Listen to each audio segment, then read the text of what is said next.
ওই শুভ্র দাঁড়া। কিরে সমস্যা কি? ডাকি শুনুস না ভাব বাড়ছে। আজকে এক্সামের মধ্যে দেখাইতে বললাম। কি করলি তুই? আমরা এক ক্লাসে পড়ি, ডাক দিস একটু দেখাবি না? কি করলি? উল্টা স্যারে বলে দিলি। কেন এটা কেন করলি? হ্যাঁ এই, ও তোমাকে কেন দেখাবে? ও তোমাকে কেন দেখাবে? তোমার নিজের কি ব্রেন নাই? তোমার কি জ্ঞান বুদ্ধি কিচ্ছু নাই? তুমি বাসা থেকে পড়াশোনা করে আসতে পারো না?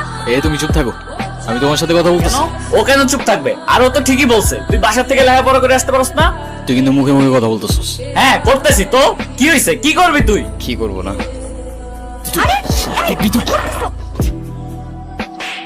বেয়াদব ছেলে, রাস্তাঘাটে গুন্ডামি শুরু করছো? বস্তির ছেলে কোথাকার। আরে তোমার তো দেখতেই বোঝা যায় যে তুমি একটা বস্তির ছেলে। পোশাক আশাক সবকিছু বস্তির ছেলে। বেয়াদব কোথাকার। আই চল। কি রে তুই এনে বয়া কি করতাছস? গেম খেলতেছি মামা, গেম খেলতেছি। তুমি এনে বয়া বয়া গেম খেলতাছো আর ওদিকে তোমার পাখি লেগ পারে একা একা বয়া রইছে। কে ইরা? হ্যাঁ যাও একটু আদর যত্ন কইরা দিয়াও মামা। মামা তোরা থাক, আড্ডা উড্ডা দে, চাটা খা, বিড়ি টিড়ি খা, আমি আইতাছি। ইরা, কি ব্যাপার রকি, কিছু বলবা? তুমি জানো না কি বলবো? শোনো, আমি তোমাকে আগেও বলছি, এখন আবার বলছি, তোমাকে আমি পছন্দ করি না আর কোনোদিন করবো না। পাশ শেষ। ইরা তুমি কি ভেবে বলছো? তুমি জানো এর পরিণাম কি হতে পারে? এর পরিণাম কি হতে পারে মানে? শোনো, আমি ভেবে বলতেছি আর তুমি আমাকে স্বপ্নেও কোনোদিন ভাববে না। যাও তো যাও, আমাকে ডিস্টার্ব করবে না। যাও, আগে দেখে যাও। ইরা তাহলে প্রেম যেহেতু করবাই না, প্রেম করে যেটা করতাম সেটা করে ফেলি। আরে কি আশ্চর্য! রকি হাত ছাড়ো। রকি, আরে কি? রকি,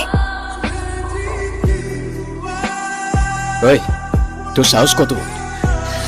কি হইছে? আমি নিজে যতই খারাপ হই না কেন, আমার তো মা নাই। তোর তো একটা মেয়ের সম্মান কই থাকে তুই জানোস না? এরপর থেকে যদি এরম করার কথা কখনো ভাবস, ইজারে বইলা তোরে কেমনে ক্যাম্পাস থেকে বের করতে আমার খুব ভালো করে জানাস। জানা। ধন্যবাদ তোমাকে। ধন্যবাদ দেওয়া লাগবে না, তোমার জন্য আসিনি আমি। আমার তো ছোটবেলায় মা মারা গেছে, কিন্তু আমি ছোটবেলা থেকেই দেখছি আমার বাবার আমার মায়ের জন্য কতটা সম্মান আছে। আমি নিজেও যতই খারাপ হই না কেন, আমার বাবা আমারে শিখাইছে মেয়েদের কেমনে সম্মান করতে হয়। না হলে সেদিন তুমি চর মারার পরও চুপ থাকতাম না। এই শোনো না।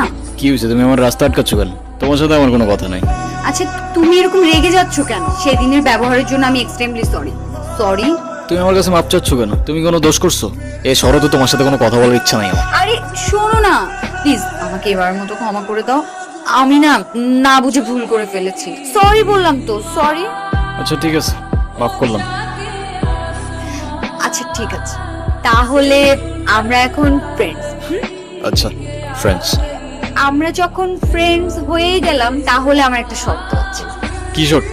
শর্তটা হচ্ছে তুমি আজকে আমাকে সারাদিন দিয়ে ঘুরবে, ঠিক আছে? তোমায় নিয়ে ঘুরতে আমার কোনো প্রবলেম নাই, কিন্তু আমার একটা শর্ত আছে। আমরা ঘুরবো ঠিক আছে, কিন্তু সেটা পায়ে হেঁটে, কারণ পায়ে হেঁটে ঘোরার মতো মজা আর অন্য কিছুতে নেই। আচ্ছা আচ্ছা ঠিক আছে, তাই হবে।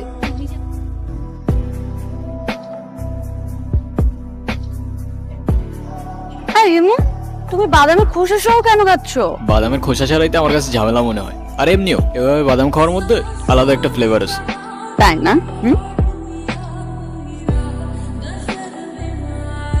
ওই কি হয়েছে? এত আর্জেন্ট ডাকলা যে? কোনো সমস্যা? কোনো সমস্যাই না।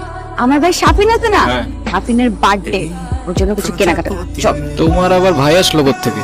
সেটা তোমার বুঝতে হবে না।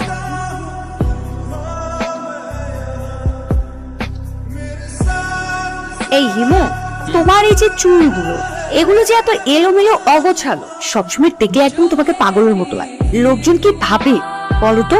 আমার কাছে সেটা মনে হয় না, আমার কাছে তো এমনিই ভালো লাগে। কল আসছে, দাঁড়াও। হ্যাঁ বাবা, কি হয়েছে? আচ্ছা তুমি থাকো, আমি আসতেছি।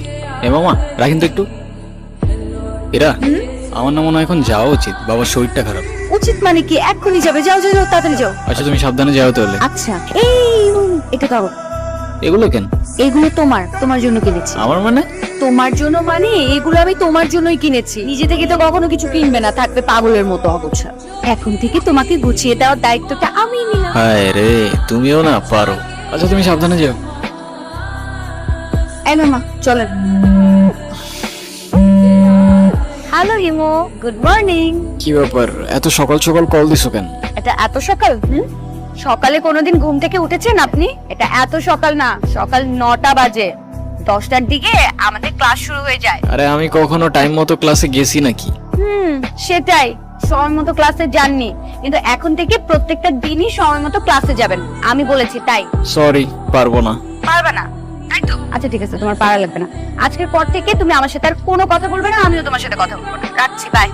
এই দাঁড়াও দাঁড়াও, আরে রাগ করো কেন? আচ্ছা ও ঠিক আছে, আসতেছি আমি।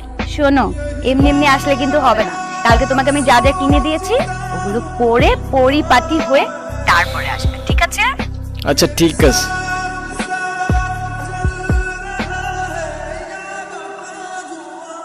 কিরে মামা, সূর্য কি আজকে পশ্চিমে উঠছে নাকি উত্তরে উঠছে নাকি দক্ষিণে উঠছে নাকি মাটি ফাইরা উঠে আসছে?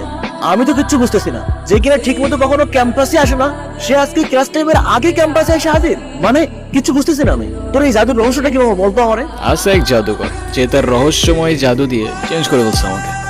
মানে সেই জাদুকরটা কে? আমাদেরকে বল, আমরা একটু শুনি। আরে কিছু জিনিস থাক না গোপন, some things are meant to be kept secret. জানিস হিমু, তোকে যদি আগে দেখতাম তাহলে গর্তব্যের প্রেতেই পড়তাম না। আচ্ছা হিমু, তুমি কি কাউকে ভালোবাসো? না ভাই, এসব ভালোবাসাটা আসে আমার দিয়ে হবে না। প্লেটোর মতো আমারও মনে হয় love is a serious mental disease. তুমি শোনো না, তুমি কি আমাকে তোমার লাইফের অনেক ইম্পর্টেন্ট কোনো পার্সন মনে করো? আচ্ছা শোনো, আমরা যখন আমাদের সময় কাউকে দিই, আমরা আমাদের লাইফ থেকে একটা অংশ তাদেরকে দিয়ে দিই, যেটা আমরা কখনোই ফেরত পাবো না। তো যেহেতু আমি তোমার সাথে অনেক সময় কাটাই, তো তার মানে এইটাই, তুমি আমার লাইফের ইম্পর্টেন্ট একজন, আমার অনেক ভালো বন্ধু প্লাস আমার বেস্ট ফ্রেন্ড। ও, তোমার জন্য একটা জিনিস আনছি, নাও। বাদাম? কি ব্যাপার, তুমি আবার খোসা সহকারে বাদাম খাচ্ছ? আরে বাবা, আমি পারি না খোসা ছাড়াই বাদাম খাইতে, কি করবো আমি? কি ব্যাপার, তুমি খোসা সহ বাদাম খাচ্ছ কেন? শোনো, যে মেয়ের বেস্ট ফ্রেন্ড খোসা ছাড়িয়ে বাদাম খেতে পারে না, সেই মেয়ের খোসা সহকারে বাদাম খাওয়া উচিত, বুঝলে? নাইস, আমার লাইনে আসতেছো। কিরে, ইরা কইরা দেখছস তোরা? কই, আমরা তো এখানে অনেকক্ষণ যাবত বসে আড্ডা দিচ্ছি, এরাকে তো দেখিনি। আচ্ছা থাক, তোরা দেখে আসি আমি।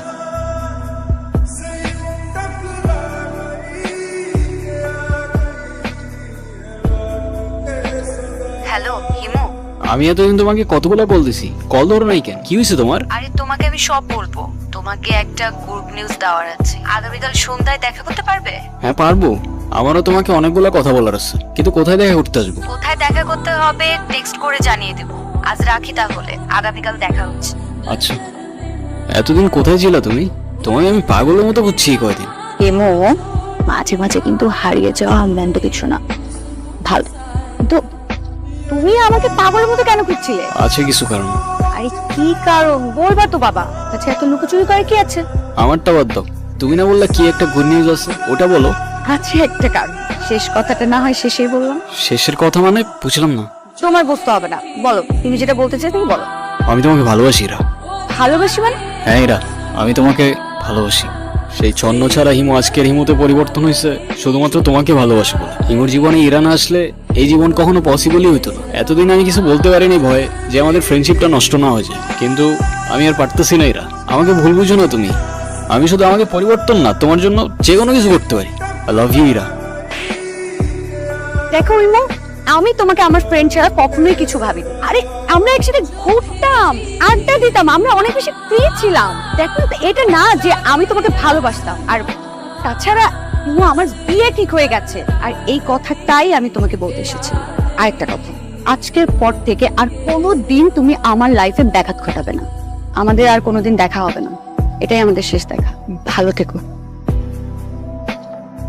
প্রত্যেকটা মানুষের জীবনেই এমন একজন আসে যেখানে এলোমেলো জীবনটা গুছিয়ে দিয়ে যায়, কিন্তু সেই গোছানো মানুষটাকে ধরে রাখার মতো সাহস বা ক্ষমতা নিয়ে কেউই আসে না।